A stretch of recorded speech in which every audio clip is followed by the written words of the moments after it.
back. You're listening to Houston Real Estate Radio. I'm Shannon Register. I'm James Brown. And this is a very special edition of Houston Real Estate Radio because today we are taking a break.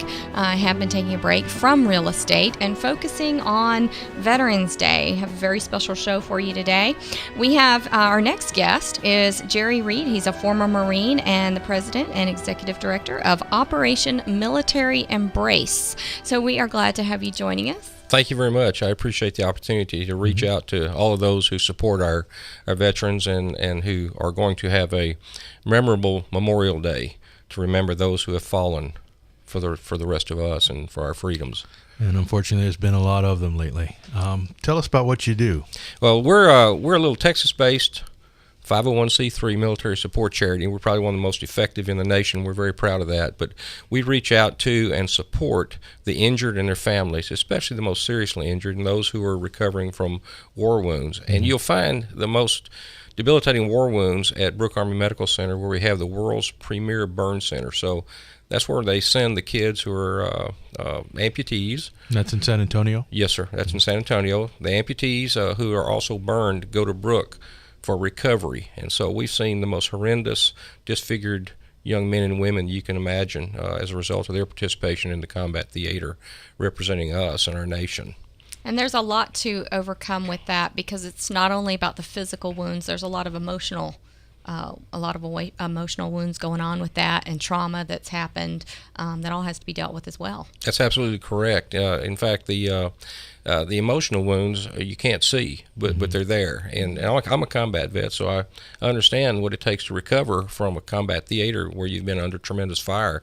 And for me, it took over a year to decompress. And I decompressed with other combat veterans, so that was a healthy environment from my perspective, where other folks understood what I was going through, and I understood what they were going through, and we could help one another. But that's not the case today, because these young men get EAS'd, end of active service, and they're pushed out into the public, and they're not ready yet, and Right. so they're dealing with a lot of issues. And sometimes they come back from a war zone and they redeploy to another area or leave that post and go to another post. So although they're still decompressing for the next 6, 8, 10 months, like you mentioned, they're with new people, different people. They don't have those comrades to talk to. Oh, that's correct, and they're going through a workup for another deployment. I've got two sons who have served both in the Marine Corps and the Army, and they've gone through constant deployments and workups for the next deployment. My youngest son's on his 4th, and my oldest son's on his 3rd deployment, so they never get any downtime to recover. That's one of the sad things about the all-volunteer force is that so many of those volunteers get reassigned and redeployed over and over and over. That's and correct. The stress of that kind of redeployment, constant redeployment, has got to be something that generations from now we're going to be looking at, studying. That is absolutely correct. What do you do for the troops that are there at the hospital? At Brooke Army Medical Center, we have a very active program to visit the inpatients, and then we take orders for whatever it is they need. Say they had a computer that was in their Humvee when they got blown up, and that laptop is no longer available, of course. It's smashed to smithereens, and so we'll ask, would you like a laptop? And if they say, yeah, we'll go buy them a laptop. Or would you like a DVD player? Would you like DVDs? Whatever helps with their recovery, whatever helps them pass time, and that they want, we'll go out and we'll purchase it for them for the inpatients.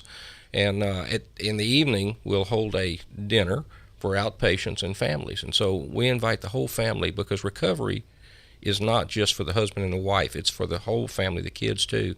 And they need to be around other families that are going through the same recovery process. So we'll host a catered dinner. It doesn't promote our little Operation Military Embrace. It recognizes them and honors them. We don't ever push anything on them that has our logo on it. We don't use them as walking billboards. I'm a combat vet, and I find that very offensive. So when you see these kids walking around with all this gear with logos plastered on it, advertising an organization, to me that's very disrespectful. So we don't do that. If we buy them something in the way of clothing, it's not going to have our logo on any of it.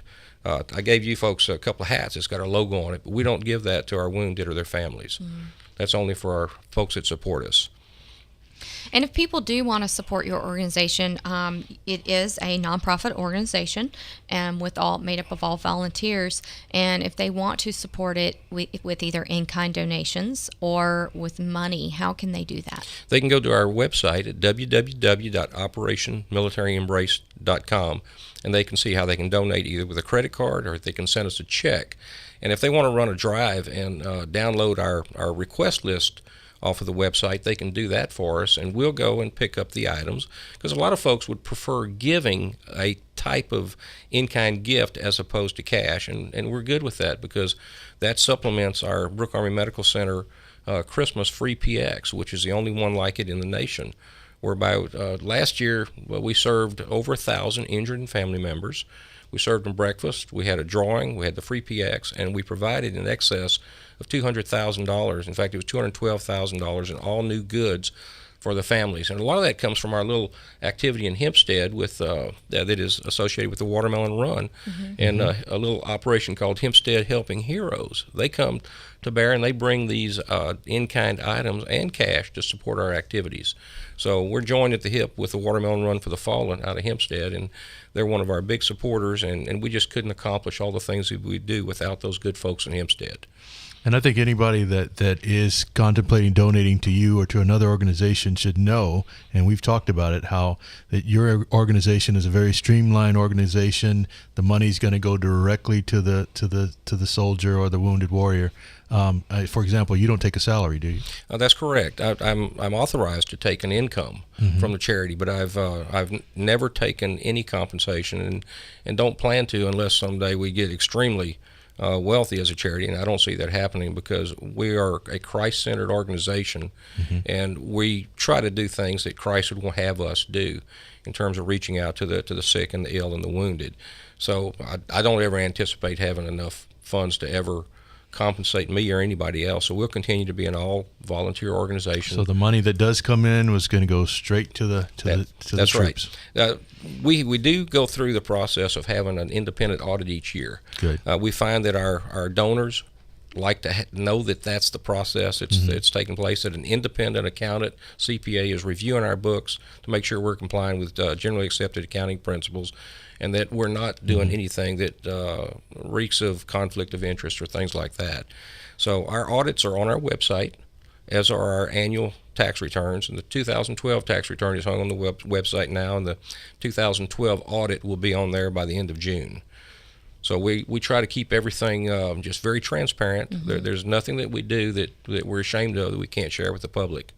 Now, how do you pick the soldiers that you help? Because there are a lot of different people that go to Brooke Army Medical Hospital, and they're there for a while getting treatment, and some are much more extreme than others. Sure. So how do you pick the people that your organization serves, or do you try to serve all of them? We do the best we can to serve everybody through our free PX. However, when it comes to financial assistance, we depend on caseworkers to bring to us those who have the greatest needs, because our resources are limited. So we want to make sure that we're reaching out to the folks who have the greatest need at any one time. And we're serving young men and women across the country, all the way from Balboa Naval Hospital up in Fort Lewis, Washington, down into Georgia, Shepherd Center, a VA center, all the military hospitals, as well as Bethesda on the East Coast. So it's not just Texas. No, we're nationwide, and we get requests from caseworkers inside the VA system who have already vetted these veterans, and they bring them to us and they tell us, this veteran has great needs, and this veteran is trying to do the right things to get his life back in order and get himself going again. And we recommend that this veteran be supported in the way of maybe paying rent, a house note, a car note, or whatever it might be. And so we have a good network across the country with caseworkers. So we don't have to do a lot of vetting. Now, at Brooke Army Medical Center, the Warrior Transition Battalion leadership and the Marine Corps leadership will call us and say that a certain soldier or Marine has particular needs, and they recommend them for assistance if we have the resources. And so we're being brought we're having young people brought to us who have needs and who have already been vetted by senior leadership in the VA and in the Marine Corps and the Army and Navy, et cetera, and Air Force. So many people like yourself that are veterans have decided to give back in so many different ways, but many times it's in a financial aspect. What motivated you to start this organization? Well, because you're you're very heavily involved in it. So. Right. Well, one of my motivations was a young Marine named Casey Owens, whose sister alerted me and my wife and my vice president, who's a Gold Star sister, to the needs of the young men recovering at Brooke Army Medical Center. That was back in 2005. And so we made a trip to Brooke in December, and we met a fantastic young man named Merlin German. And if you Google his name, you will read a story of a tremendous servant of Jesus Christ who died though, but he's part of our inspiration. We first met Merlin that December, and then we went back a month later, and he was surprised that we came back. He says, "You're back," and we said, "We told you we'd be back." He said, "Well, most folks don't come back," and so we made it a point to go every month and keep coming back and show these young men that we really care about them, and women, because we've got young ladies who have given their limbs in service to God and country also, and who have been burned.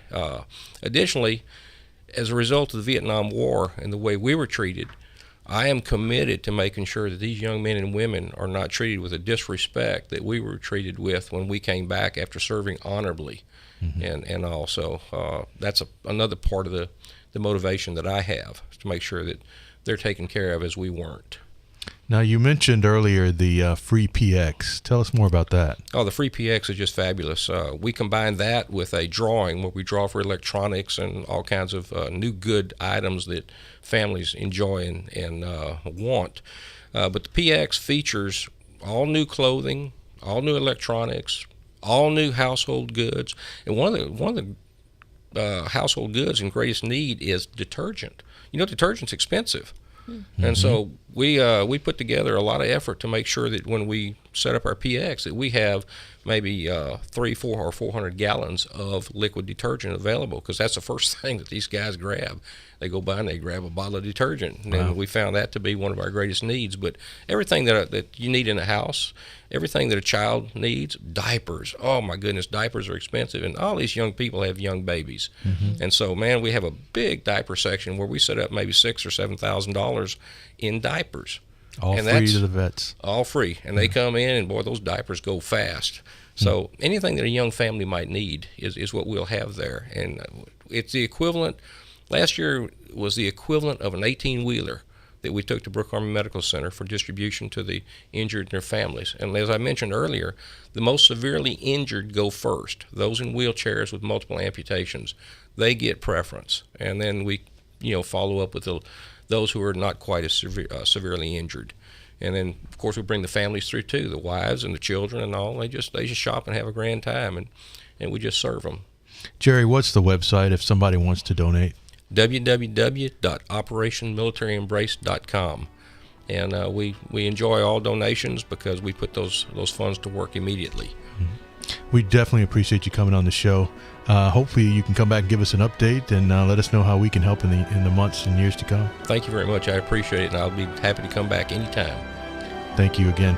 You're listening to Houston Real Estate Radio. Shannon and I will be right back.